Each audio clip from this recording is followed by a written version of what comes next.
Okay then, so here we go, RTX 5070 Ti.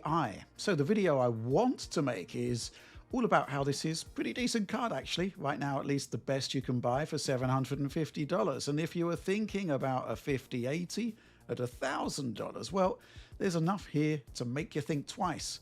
5070 Ti is a couple of percentage points off the RTX 4080, while an easy overclock, even on an MSRP card, takes you a couple of points north of RTX 4080 Super. Not bad, right? And here's the MSRP card I've got for testing today, the MSI 3X Ventus OC model. Thing is, will you actually be able to buy one for MSRP? Well, maybe if you're viewing this video a few months after launch, you can with ease, but certainly as this video is being minted, I can't really say for sure. Nvidia UK say it is and have provided links I can't check until launch day. However, selected US retailers have shown preliminary prices at around $900 and more for MSRP cards, which makes the value equation a lot trickier, right? And I'm kind of staggered by all of this. It shouldn't be this difficult to buy a new piece of technology. I've pre-ordered every console since 2016 on Amazon when the pre-order window opens. I've never paid more than MSRP for them, and I've always secured them. It's not a difficult process. So why is it happening on PC? I'm not going to go on too much about this because the chances are that it is a temporary situation and maybe an anachronistic moan for most of the people watching this video in the future. But let's be clear here. If there is a supply issue, how about this? Prioritize the MSRP cards, ensure there's volume, and let the luxury overclock cards that most people probably don't even overclock follow later. Why not? And come to think of it, do we really need third-party cards at this point? Nobody's paying an extra $200 for their Asus PS5 Pro OC or MSI Mac Mini OC, are they? I'm kind of curious as to why PC graphics cards are marketed like this and sold like this. Moans out of the way, a quick word about the MSI Ventus 3X OC model here. Well, it is an overclocked model, but with plus 30 MHz over reference spec, any increase in performance will basically be unnoticeable. We'll be benchmarking it as standard, and standard it is really. Tri-fan design, substantial heatsink, quiet but not silent, with the usual range of 3 display ports, 2.1 spec in nature, along with HDMI 2.1. Power is supplied via the still highly contentious 12-volt high power socket. Specs. So this is pretty interesting actually, in that it is indeed a cut-down RTX 5080, based on the same GB203 processor. CUDA-core count drops from 10,752 to 8,960. Clock see a drop from the 2.62 GHz of the 5080 down to 2.45 GHz, while there's a mild haircut to bandwidth. 960 GB per second drops to 896. Power, that's a more substantial drop. 360 watts max drops to 300 watts. Okay, but here's the thing. We saw with RTX 5080 that overclocking can take GB203 beyond 3 GHz, and I reckon both clocks and memory bandwidth could be changed to match 5080. In fact, let's talk about clocks, power, and overclocking first of all. Here you can see how the 5080 at stock has a small clock speed advantage over the 5070 Ti, but by adding 450 MHz to the core in MSI Afterburner, core speeds routinely sit above 3 GHz depending on content. Yes, there's an additional level of power draw, but nothing that is going to massively ramp up thermals or take you beyond cooler specs, or indeed trouble your electricity bill. End result is that while the 5080 is still a good chunk faster and can of course be overclocked itself, 5070 Ti overclocked nudges ahead of 4080 Super, so the gap kind of closes. This is by no means an exhaustive test of overclocking.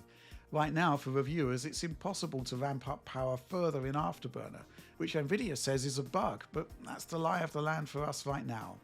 While the 5070 Ti has a mooted 300 watts max power, I actually found that at stock it's more in the 280 watt range, only hitting 300 when overclocking. This gives an overall 7 percentage point performance advantage over stock, which is more nice to have than game changing, but does take a card that's a touch slower than a 4080 to one that moves north of 4080 Super, with just a couple of gaming exceptions. Metro Exodus Enhanced Editions, a bit of a banana skin game for Blackwell, but Avatar Frontiers of Pandora more so, as you can see here. Those are the outliers though, and yeah, generally that overclock will take you slightly beyond the 4080 Super. Before we go on to more benchmarks, let's talk about DLSS 4 because I had a bit more testing time for this particular review. In prior Blackwell reviews, I've used Cyberpunk 2077 and Alan Wake 2 to get some metrics together, and we'll kick off by doing just that. Looking at native 4K RT overdrive first of all, a 16 frames per second average with 175 millisecond lag, basically unplayable as you'd imagine. By the time we get to 4x multi-frame gen from DLSS performance mode, frame rate is at 157 frames per second with a 58.4 millisecond latency average. Lowest possible latency comes from DLSS super resolution only, no frame gen, and that's delivering a 41.2 millisecond average. What I'm noticing with latency here is that compared to 5080 and especially 5090, there are more appreciable bumps in latency moving between the MFG variants, from around 10 milliseconds to 17 milliseconds as we add in those extra generated frames. 4x MFG is offering 3x the frame rate of DLSS super resolution alone and 10 times the frame rate of native rendering. At this point, I'd like to point out a misconception I'm seeing in some of the comments. Latency has a relationship with frame time, but it is not the same. Every game has a different base latency, even when running at the same frame rate, as we'll demonstrate later. Super Res is our lowest average latency here at 41 milliseconds, but that's from a 53 FPS frame rate average. That's fine actually. A 41 millisecond latency does not mean the game feels like it's running at 24 frames per second. That's not how latency works in relation to frame times. Anyway, comparisons to 4090 with 2x frame gen have been invited by Nvidia itself in its 5070 non-TI marketing, so let's look at that. In this scenario, 5070 Ti with 3x MFG is the closest match to 4090 output. 128 FPS average on 4090 plays 126 on 5070 Ti. However, a 39 millisecond latency metric on the old flagship rises to 55 milliseconds on 5070 Ti. So although playable, it won't feel quite the same. With 4x MFG, the 5070 Ti produces 157 FPS average against 4090 at 128 FPS, a 24.5% frame rate lead, but the latency differential increases to 19 milliseconds. So, 5070 Ti can produce a version of Cyberpunk that looks similarly as fluid as the 4090, but it won't play quite the same. That said, I did spend a fair amount of time playing it, and it was fine overall. In the 5080 review, I highlighted how Alan Wake 2 had a high base latency, which posed real issues with frame generation. And of course, as 5070 Ti is essentially a weaker 5080, the same issue is here, slightly amplified.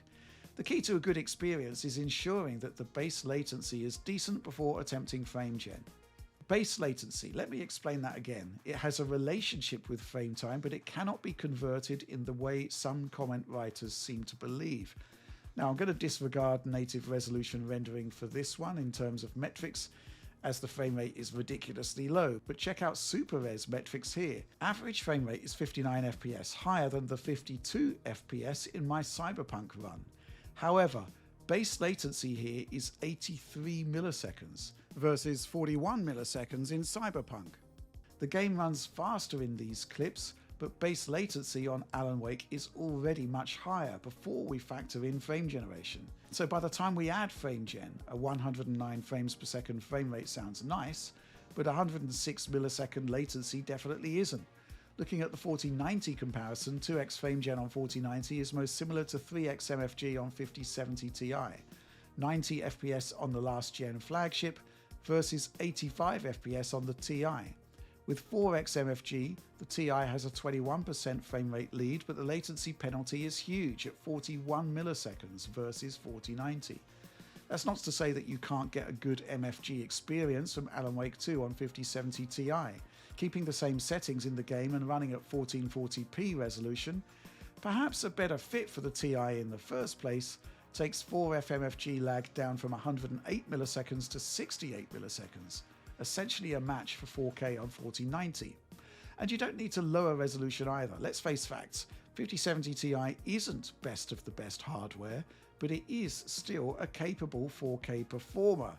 Across 18 minutes of gameplay, optimized settings, essentially 4K DLSS performance mode with 4x MFG on high settings with low RT and direct lighting active, averaged 162 frames per second with PC latency at 66 milliseconds. Still a touch on the high side for my tastes, but fine for a slower paced action game like Alan Wake 2, and it's actually lower than the path-traced version by around 17 milliseconds.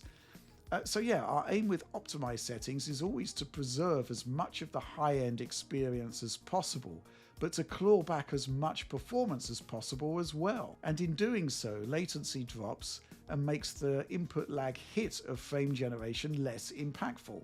I also spent some time playing Star Wars Outlaws, which also has an excellent full RT path tracing implementation, and the 5070 Ti was pretty great actually.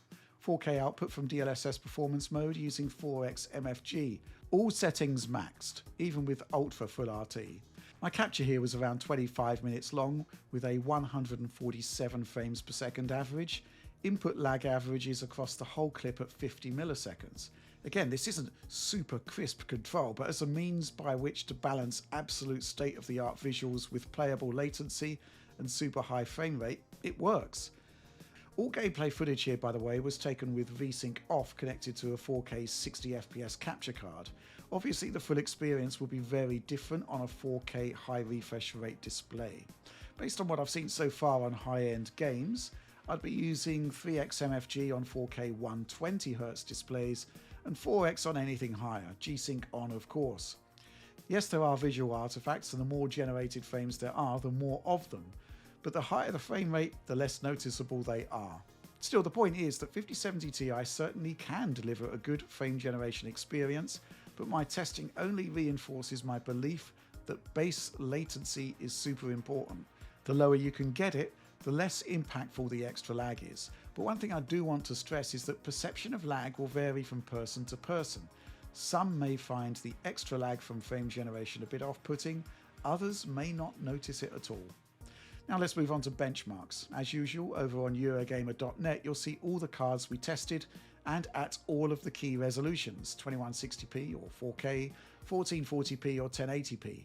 If you want bar charts, interactive ones at that, along with all of our frame time data, everything is there for the taking. With all of that data on board, I choose the highlights for this video, which will concentrate on 4K. 5070 Ti sits in a slightly odd space. It's great for high frame rate 1440p, but it also works fine for 4K too in all but the heaviest of workloads. Bearing in mind how variable performance is in any given game, I think benchmarks generally are best used for ascertaining frame rate differentials as opposed to saying game X runs at frame rate Y. But still, let's kick off with Avatar Frontiers of Pandora, a game that bafflingly runs under par on all Blackwell cards I've seen so far. Here I found just a 4% uplift over the outgoing 4070 Ti Super, with 4080 Super a good 14 percentage points ahead. 5080, that'll be 21% faster than 5070 Ti here. A circa 20-point lead for 5080 over 5070 Ti will be par for the course over most of these benchmarks, but remember, you do have that free overclocking headroom too, though of course 5080 has it as well. Looking at alternative benchmarks, 5070 Ti's stated price point puts it into contention against AMD's last-gen finest, 7900 XTX and XT. We're on level terms with the XTX here with a 15-point advantage over the XT. I also included the veteran RTX 3080, the 10GB version. There's a mere 23% uplift here. Now do remember, of course, that Avatar represents worst case scenario territory, and there are better scores to come. And yes, there is improvement in Cyberpunk 2077 here in Psycho RT mode at native 4K. Yeah, of course, I'd be recommending upscaling on this one with frame rates like that, but even so, 5080 19 points ahead of 5070 Ti, while 4080 Super scrapes a 6-point lead. On this one, 5070 Ti is ahead of 4070 Ti Super by around 16%. For those considering an upgrade over the venerable RTX 3080, I'm seeing about a 32 percentage point lead for the new card, and with the RT version of Cyberpunk being quite Nvidia friendly, I'm seeing a remarkable 77% advantage over 7900 XT, dropping to around 53% versus XTX. I mean, factoring in path tracing and robust support for the latest DLSS, it's difficult to look beyond Nvidia on this one. Dying Light 2 next, which is relatively friendly to Blackwell cards, and once again there's a 21-point lead for 5080 over 5070 Ti, with a 4080 Super just 3 points to the better. And once again we're seeing a 16 percentage point boost for the 5070 Ti over the outgoing 4070 Ti Super. If the narrative so far with Blackwell has been the sense that we're looking at refresh style upticks to overall performance as opposed to an actual generational leap, well, I think we're seeing that being borne out once again. Looking at the other cards I'm highlighting, it's a 31% increase in performance over RTX 3080, while the AMD comparisons continue to highlight the Radeon Group's weakness in RT performance. 5070 Ti 49 points clear of 7900 XT, dropping to 26% ahead of the XTX. Some interesting data looking at F124 RT features enabled, and Codemasters has certainly pushed out the boat there. Even at native resolution rendering, we're well above 60 FPS generally, but I'm seeing a 19-point lead for 5080 over 5070 Ti, dropping to just 7 points for the 4080 Super. The groupings tighten up though, as we're just 9% ahead of the 4070 Ti Super. Similar things are happening with our second group test. The lead over 3080 drops to just 27% now. 5070 Ti is 21 points clear of the 7900 XT, but it's only 7% ahead of the XTX. Hitman 3, or rather Hitman World of Assassination as it's now called, also shows tightened differentials when all RT features are enabled. There's an 18-point advantage for the RTX 5080, dropping to just 6.5 points with the 4080 Super. Just an 11-point lead here over the 4070 Ti Super. Looking at our second lineup of cards, RTX 3080 beaten by 33% here, rising to 40% when comparing against 7900 XT. It's no real surprise to see that the XTX fares best in this second lineup of cards, but even so the 5070 Ti is still 22.5% ahead. So in ray tracing terms then, 5070 Ti does come across as a smaller step up from 4070 Ti Super than we might have expected, but the differentials do vary on a game-by-game basis. Fairly good example of that has been A Plague Tale Requiem, with this sequence hammering GPU bandwidth, an area where Blackwell is pretty well equipped. Still a 19-point lead for the 5080 over 5070 Ti, with a 4080 Super just 4 points clear. This time we're 15% ahead of the 4070 Ti Super. And in the secondary lineup, we've got the expected 31% lead over the classic RTX 3080, while the new card leads 7900 XT by 35% and XTX by 15%. So there's definitely work for AMD in terms of catching up in this market sector with ray tracing performance, and we'd hope to see much better things from the upcoming RDNA 4 offerings. Next up, Indiana Jones and the Great Circle, and this game is an interesting one in that while it runs great on just about any modern GPU with a decent amount of VRAM, the actual increases to performance you get as you move through the stack tend to be rather less than expected, and so it is here. In this sequence, the 5080 only commands a 16% lead over the 5070 Ti, down from the established averages. However, 4080 Super is still 5 points clear, which is expected behaviour based on what we've seen so far. And yeah, against 4070 Ti Super, we're barely hitting a 7 percentage point advantage for the new card. Looking at the second group test, there's a healthy 36% boost over the RTX 3080, and we've had to drop to high textures to make that happen at all. No problem with VRAM management for AMD though, where we find a 20-point lead for the 5070 Ti over 7900 XT, but a mere 2.8% lead for the new offering against the XTX, the closest AMD gets in an RT title. That said, full path tracing is doable on 5070 Ti, and of course, the title is also going to support the full DLSS feature set. For RT performance, we started on a downer with Avatar, and we'll end with one too. Metro Exodus Enhanced Edition, which continues to have bafflingly subpar performance on Blackwell. You get the expected 21-point lead for 5080 over 5070 Ti, but the 4080 Super has a more muscular 12% advantage over the new card. We're getting a paltry 5.8% lead over the outgoing 4070 Ti Super. Things look a little brighter in the second group test, however. I logged a 39 percentage point lead for 5070 Ti over 3080. However, AMD is strong here too, a 20-point lead over the 7900 XT, definitely subpar, and this diminishes to just 2% against XTX. Let's look at rasterization now. Again, more numbers, many more numbers on Eurogamer.net. Black Myth Wukong, you kind of need to go full RT/path tracing here to make an appreciable difference to the visuals. But software lumen still looks great, and that's the focus here. We don't use the game's inbuilt benchmark here, finding that the prologue introduction is much more challenging. And there's an 18% overall lead here for 5080 over 5070 Ti, with the 4080 Super coming in at just 3 points ahead, with a 13 percentage point lead over the 4070 Ti Super. While looking at RTX 3080, I found a 37-point lead for the new card, which is pretty good. And yeah, without hardware RT in the equation, AMD can flex a lot more, but 5070 Ti is still in the lead with a 15-point advantage over the XT, dropping to just 6% against XTX. We'll talk about comparative value in a bit, but that XT is very attractively priced these days. Hellblade 2 next, and it's similar to BMW in that software lumen is the focus, but ultimately results are in line with expectations. A 19-point lead for the 5080 over 5070 Ti, again, dropping to 6% for the 4080 Super. Meanwhile, the new card beats its last-gen counterpart, 4070 Ti Super, by 12%.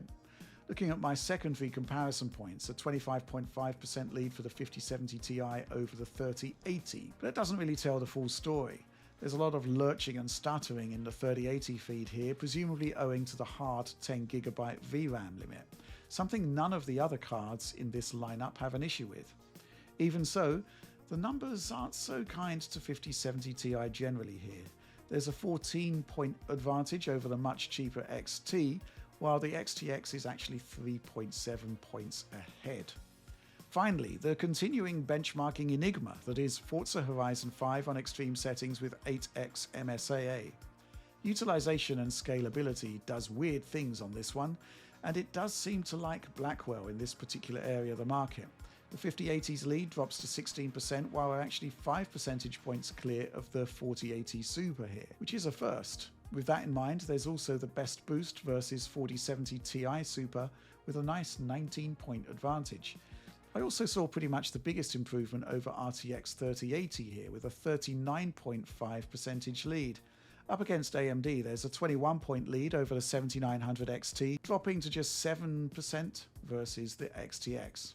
Okay, so as I mentioned, we benchmarked a lot more than we show in this video, and we do so in order to have visibility across a lot more data. And that includes value, at least value on the hardware level. Software is increasingly playing an important role. And by software, I mean things like DLSS. Still, here's how hardware value looks, starting with aggregated performance, looking at the top 10 GPUs. It's no surprise to see 5090, 4090 and 5080 at the top across all resolutions, but then you'll see that regardless of tested resolutions, there's not really that much to divide 4080 Super, 4080 and 5070 Ti. The outgoing 4070 Ti Super, no slouch either.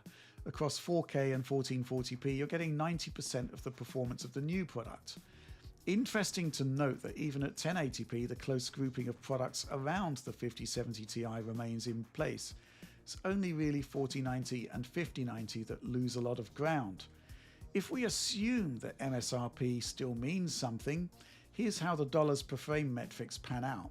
This shows how value has scaled over time based on how each of these cards performs now compared to their original asking prices. Obviously, 7900 XT in particular underwent a series of highly welcome price cuts, but here we are. 5070 Ti leads in both 1440p and 2160p testing, by the way. The price versus performance champion of yesteryear, RTX 3080, has been beaten, But in terms of impact at launch, in terms of those gen-on-gen games, it remains pretty much the best value champion of the modern era. Okay then, so let's summarize. In common with RTX 5080, we're looking at another upwards bump in pure performance terms, though this time the gap between the new card and its older counterparts is even tighter. So, who would I recommend this product to? Well, depending on resolution, you're looking at anything from a 31 to 33% general uplift in performance against the classic RTX 3080. Combined with the extra memory and the features of DLSS 4, I'd consider that the kind of threshold that's worth an upgrade, especially as you'll be able to more easily migrate into the full RT path tracing experience on a number of games, which will prove a lot more challenging on 3080 class hardware. In terms of recommendations, the same applies if you have any of the higher-end RDNA 2 offerings, like 6800 XT for example. And yeah, if you're still on a Turing Class 20 series card, you'll see a gigantic improvement here from the likes of 2080, 2070 Super, and even 2080 Ti. Question is, of course, whether the value calculations we've made are actually applicable. Literally, as I film this, new links from Nvidia have arrived for more MSRP cards in both UK and US. Again though, until launch, it remains to be seen how accessible those are. Still, that's the end of this video for now, so please do like, subscribe, share on the off chance you enjoyed it, and ring the bell for instant notifications for you and an algorithmic boost for us. And as always, please do consider the DF supporter program. Get high quality video downloads of everything we do and have done since 2016, news updates every week from the team, early access opportunities for content, and the chance to see every episode of DF Direct Weekly a couple of days ahead of everyone else. And of course, do check out store.digitalfoundry.net to examine our finest merchandising wares. But that's all from us on this one. Thanks for watching and supporting Digital Foundry.